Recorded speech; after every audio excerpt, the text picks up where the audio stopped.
Hi friends, welcome back to our channel Hema's happy home. అందరూ ఎలా ఉన్నారు? బాగున్నారా? నేను కూడా బాగున్నా. సో మీ అందరూ బాగుండాలని మనస్ఫూర్తిగా కోరుకుంటున్నా. సో ఈరోజు అయితే మేము హైదరాబాద్ వెళ్తున్నాం అన్నమాట. పొద్దున్నే 8:50కి అయితే గుంటూరులో ట్రైను, రేపల్లె ట్రైన్. అక్కడ 3:30కి కానీ 3:50కి కానీ అలా దిగుతాము. సో ఎర్లీ మార్నింగే లేచాము 6కి. నేనైతే ఫ్రెష్ అయిపోయి రెడీ అయిపోయాను. ఇంకా దీక్ష పాపనైతే రెడీ చేయాలి. 7 అయిపోయింది. సో 8:50కి కదా టైం ఉందని ఇంకా లేపలేదు. సో మా చెల్లి అయితే ఇప్పుడు ట్రైన్లో తినడానికి ఏం చేసిందో మీకు అయితే చూపిస్తాను. ఇది పైన మా చెల్లి వాళ్ళ పైన వ్యూ అన్నమాట. మార్నింగ్ ఊర్లో ఉన్నప్పుడు మా అమ్మ వాళ్ళ ఇంటి దగ్గర కూడా వ్లాగ్స్ తీసుకుంటే మంచిగా ఉండేది. బట్ ఆ ఎండలకి ఉండడమే కష్టంగా ఉందండి. మేము చెట్ల కింద ఆటి కింద అసలు మా ఇంట్లో అయితే ఉండలేకపోయాము, అంత వేడిగా ఉంది. సో పొద్దున్నే మా చెల్లి వాళ్ళ అత్తయ్య అయితే ముగ్గు అయితే వేసేసింది. మా దీక్షితల్లి లేపానమాట నిద్రపోతుంటే.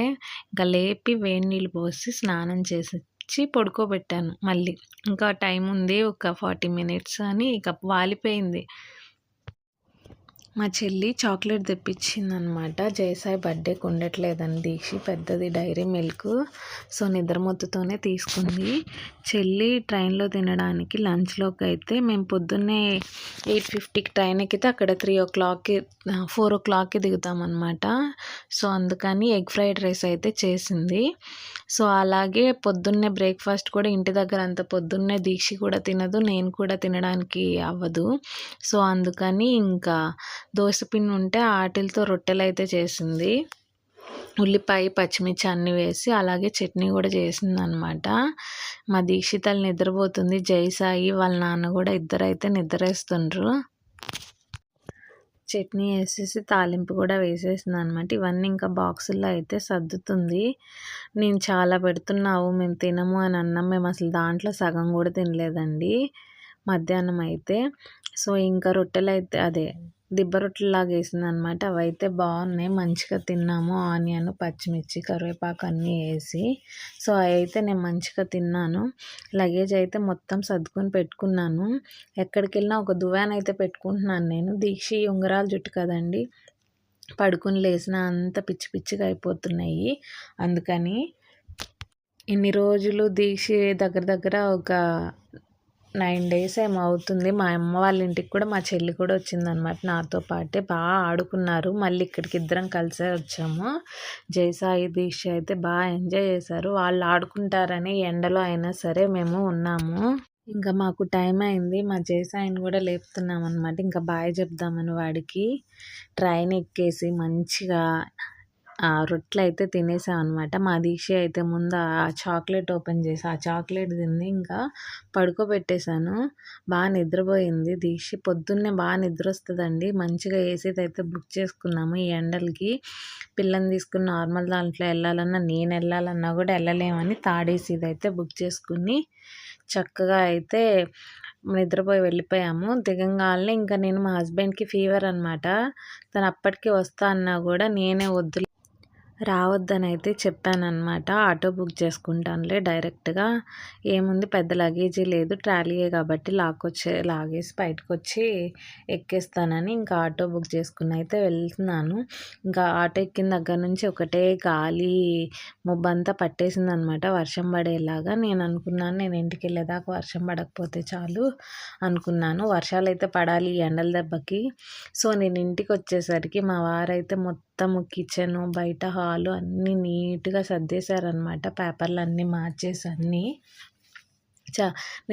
నేను ఊరు నుండి వచ్చిన తర్వాత, స్కూల్స్ దగ్గరకు వచ్చిన తర్వాత అప్పుడు క్లీన్ చేసుకుందాంలే అని నేను వదిలేసాను. ఊరెళ్ళే ముందు నేను సర్దాలి అంటున్నాను కానీ సర్దట్లేదు. పైన కూలరు ఉండాలన్నమాట, పాతది పెద్ద డబ్బాలో. సో అవన్నీ తీసేసి పడేస్తారనమాట. ఇక్కడ మంచిగా హాల్లో కూడా నీట్గా అయితే అంతా సర్దేశారు. సో ఇదంతా సర్ది ఈ ఎండలకి ఆ డ్యూటీలు చేసి పడిపోయారనమాట. ఫీవర్ వచ్చింది 2 days నుంచి. ఇప్పుడు పర్లేదు.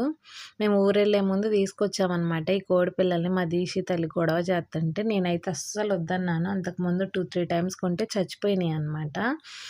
అయితే వాళ్ళు నేను ఎప్పుడో వాకింగ్కి వెళ్ళినప్పుడు అయితే ఇంకెళ్ళి కొనుక్కొచ్చారు. చక్కగా బాగానే కొంచెం పెద్ద అయినాయి, చక్కగా ఉంటున్నాయి. కానీ పెద్ద అయితేనే చికాకు. మా ఫ్రెండ్ అయితే వచ్చింది. ఈరోజే తను మార్నింగ్ వచ్చిందనమాట. తను మార్నింగ్ 10:00కి ఇంటర్వ్యూ ఉంది. మా తమ్ముడు తీసుకొచ్చాడనమాట. ఇంక వెళ్ళి తను నా బెస్ట్ ఫ్రెండ్ బిందు. మీరు నా వీడియోస్ చూస్తుంటే మీకు కూడా తెలిసుంటది. ఇంకా మా ఫ్రెండ్ కూడా వచ్చిందని మా హస్బెండ్ అయితే మార్నింగే చికెన్ కర్రీ అయితే చేశారనమాట. తను చికెన్ తినరు, అందుకని అంటే ఇప్పుడు తినట్లేదు. సో తన కోసమని నేను దోసకాయ కూర అయితే వండుతున్నాను. అలాగే అన్నం కూడా పెట్టేశాననమాట పొయ్యి మీద. మాకైతే చికెన్ కర్రీ ఉంది. ఇంకా బాబు కూతుర్లు ఇద్దరైతే ఇంకా స్నానం అయితే ఏం చేపియలేదు. ఒక అడుగు ఆగి ఇంకొకసారి సాయంత్రం చేపిద్దామన్నట్టు ఆపాను దీక్షిని. ఇంకా నేనైతే స్నానం అది చేసేసి సాయంత్రము సంతకెళ్ళానమాట. కొత్తిమీర తీసుకొచ్చాను. అలాగే గోంగూర ఫ్రెష్గా ఉంటే ఒలిచేసామన్నమాట. నేను నా ఫ్రెండ్ కూర్చుని కరివేపాకు, పుదీనా అన్నీ ఒలిచాము. కొన్ని స్టిక్కర్ ప్యాకెట్స్, క్లిప్స్ కూడా తీసుకున్నాము. మా ఫ్రెండ్ తీసుకుందనమాట అవి. అక్కడ 20 రూపీస్ ఉన్నాయంట. ఇక్కడ స్టిక్కర్ ప్యాకెట్ అన్నీ ఉందని ఒక 6, 7 ప్యాకెట్లు తీసుకుంది. అలాగే బిర్యానీ మసాలాలు, అల్లం చిన్నుల్లిపాయి. మా ఫ్రెండ్ బిందు కూడా మళ్ళీ ఇంకో చాక్లెట్ తీసుకుందనమాట. పెద్దది డైరీ మిల్క్ది. పొద్దున మా చెల్లి తీసుకున్న అలాంటిదే. అలాగే స్వీట్స్ కూడా తీసుకుందనమాట దీక్షిత్ తల్లి కోసము. నేను కార్న్ కూడా కొనుక్కొచ్చాను, నాకు ఇష్టము. సో అందుకని ఇంకా సోడా బాటిల్స్ తీసుకొచ్చామన్నమాట. ఎందుకంటే ఇది ఉంది కదండి, సుగంధ కలుపుకుందామని. మా ఫ్రెండ్ నేనైతే చార్మినార్ వెళ్ళొచ్చాం. బట్ నేను అక్కడ వీడియో తీయలేదండి. మాకు చాలా పనుండి వెళ్ళాము కొనుక్కునేవి. సో తను 2 డేస్ ఉంది నా దగ్గర. ఆ తర్వాత తన్ని కూడా ఇంకా ట్రైన్ ఎక్కించి వచ్చాను బస్సులో వెళ్ళి. మా తమ్ముడు అయితే మా దీక్ష ఐస్ క్రీమ్ కావాలంటే తీసుకెళ్తే 4, 5 రకాల ఐస్ క్రీమ్ కొనుక్కొచ్చారు. దీక్షకి 4, నాకు ఒక 2, మా తమ్ముడికి 2